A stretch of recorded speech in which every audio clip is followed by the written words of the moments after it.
Here we go with chapter 2.3. So for this one, we're going to review balancing chemical equations. And a couple things we need to talk about first here is just to remember that in chemistry, we are trying to count the particles. Unfortunately, in chemistry, and even just the smallest chemical reactions, you're dealing with massive numbers of these various particles. And so you might remember the quantity of the mole. So a mole really just means that you have a large number of particles. This could be atoms, this could be molecules, this could be elephants or what have you.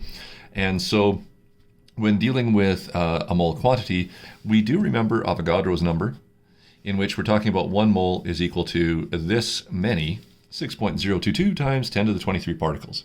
Like, that's a huge number. It would take lifetimes to count that high.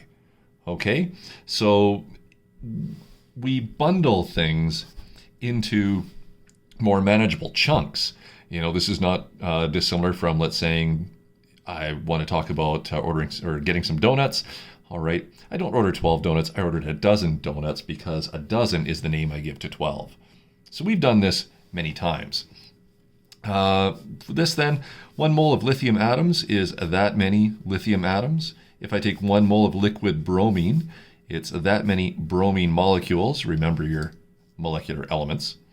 And then 1 mole of water is that many moles or molecules of H2O. All right, so when we're dealing with chemical reactions, we're usually dealing with massive numbers of particles, and so it makes more sense to talk about mole quantities going through a chemical reaction than anything else. And that's all I'm really saying here, is that the mole is a very appropriate number for quantities in chemistry. Pretty much inappropriate for any other quantity that we might talk about. So, the mole is referenced when we start talking about balancing chemical equations. We've learned already when going through our nomenclature review that in ionic compounds, it's the charges that determines the neutral ratio. And so if an ion as a reactant ends up bonding with something else as a product, it might not end up with the same ionic crystal mathematical ratio. And so what we have to do for our equations is ultimately correct them after we've predicted products.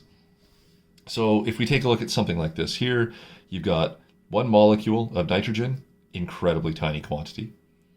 3 molecules of hydrogen, very tiny quantity, to produce 2 moles of ammonia.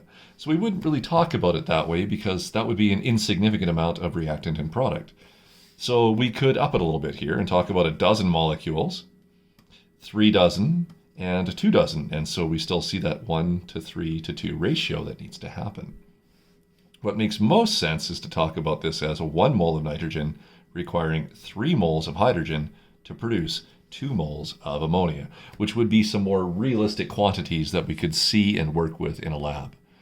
Commercially, it would be many hundreds to thousands of moles that we might start to work with. So, when we start talking about balancing and correcting these equations, the skeleton equation of nitrogen, hydrogen, and ammonia generally doesn't work out, so it needs some fixing with some quantities to make sure that all of the individual atoms involved and all the individual players involved are equal before and after the reaction. So it takes a little bit of perseverance, and it definitely does take patience. There is no set way to balance things each and every time. This is something done by trial and error because it's unique to each individual chemical reaction. So the best I can really do for you, and your other chemistry teachers would have done for you, is to give you some starting helpful hints. When we write our chemical formula, write each reactant and product and include the state. All right, that's your skeleton reaction. Begin your balancing, usually with the atom found in the greatest amount, or which has the greatest subscript. When dealing with a lot of the common multiples that we did in ionic compounds, a lot of times what we found is the smaller number ended up being a common multiple with the larger number in those problems. And so by starting with the largest number and going with that one first, we increase the chances that that is the lowest common multiple, and it saves us having to bounce around the equation, trying to balance and then rebalance and rebalance. So that can be an easy way to get things started. Another thing is to check for polyatomic ions. If polyatomic ions exist, look for them to remain intact through that reaction, and so you would balance them as a single unit. This is infinitely easier than, let's say, balancing all of the individual phosphorus and oxygens in a phosphate ion that's undergoing chemical reaction. So we might just try and balance the phosphates before and after, rather than all the individual and scrambled phosphorus and oxygen. Okay? If the reaction is mostly compounds, but has one species that is elemental, save that element for last. Because any number you put in there really doesn't mess up any previous balancing, this can save us a lot of rebalancing and trial and error and frustration. This is exactly what we did with the oxygen molecules when we were balancing combustion reactions back in Chemistry 10. Always do a little bit of a check to make sure that every atom is balanced in the equation, because when we move on with this, we will start applying math and a lot of predictions and calculations that go along with these equations. So if the equation isn't balanced correctly, all of the subsequent math would be incorrect as well. So this is fundamental through Chemistry 20 and 30, making sure that we can balance these equations and predict products correctly and make sure that we have the correct ratio for everything involved, especially once the math starts to appear.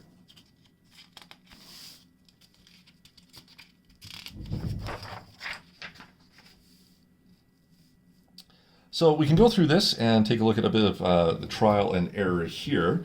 What we want to do is come up with the skeleton equation from the word equations that we see here. So it says aqueous silver nitrate. Now remember, silver is a metal with a 1+ charge. Nitrate is NO3 with a 1- charge. You can see the 1-to-1 ratio to give us AgNO3, and we were told the state was aqueous. Fantastic. You can do this rough work, all right, if it's still something that you need to show, have a scrap piece of paper, and for any ionic compound, do your lowest common multiple and the neutral ratio to come up with these things. Next is, it reacts with solid copper, so that's just Cu solid. It's not one of our polyatomic or diatomic elements.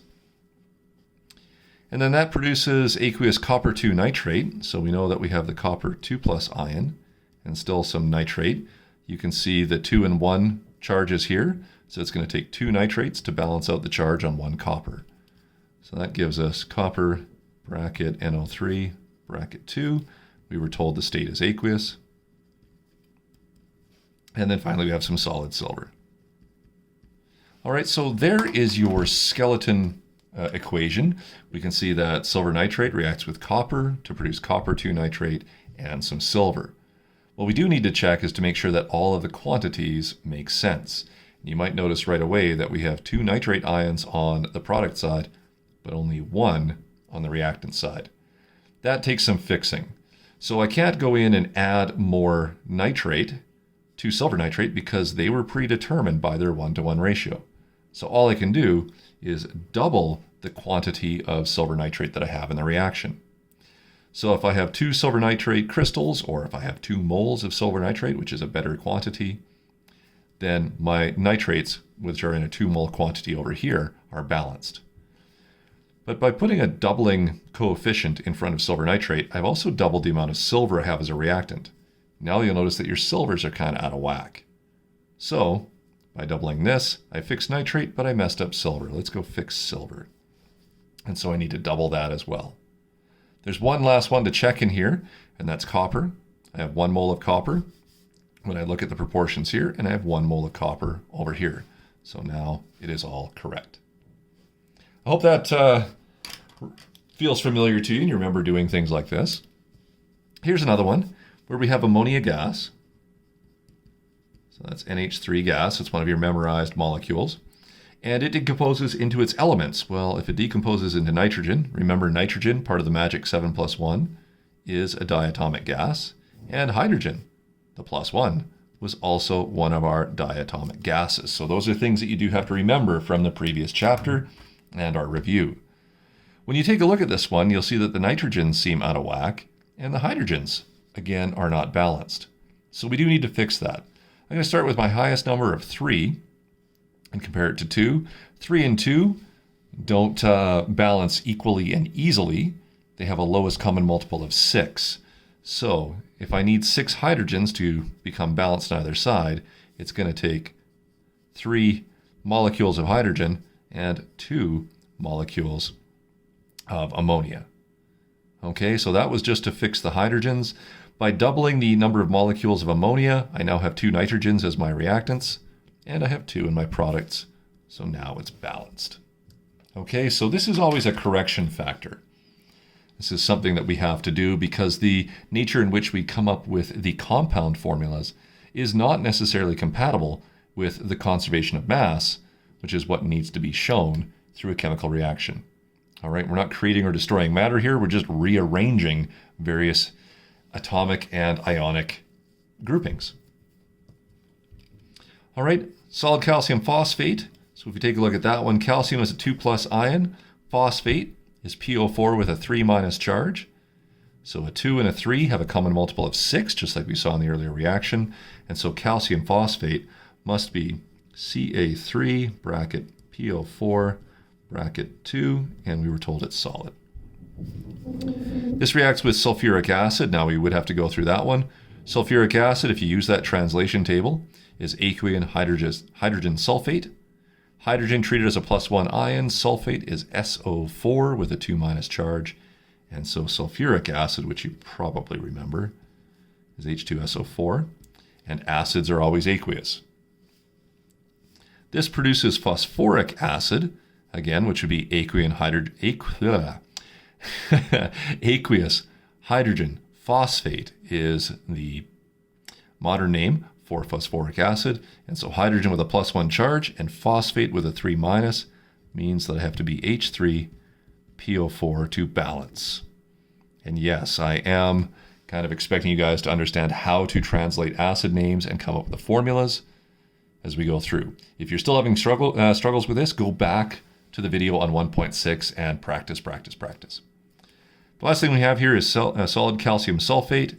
Calcium has that 2+ charge. Sulfate has that 2- charge. And so they form that 1-to-1 ratio. And so that just happens here. And it's solid.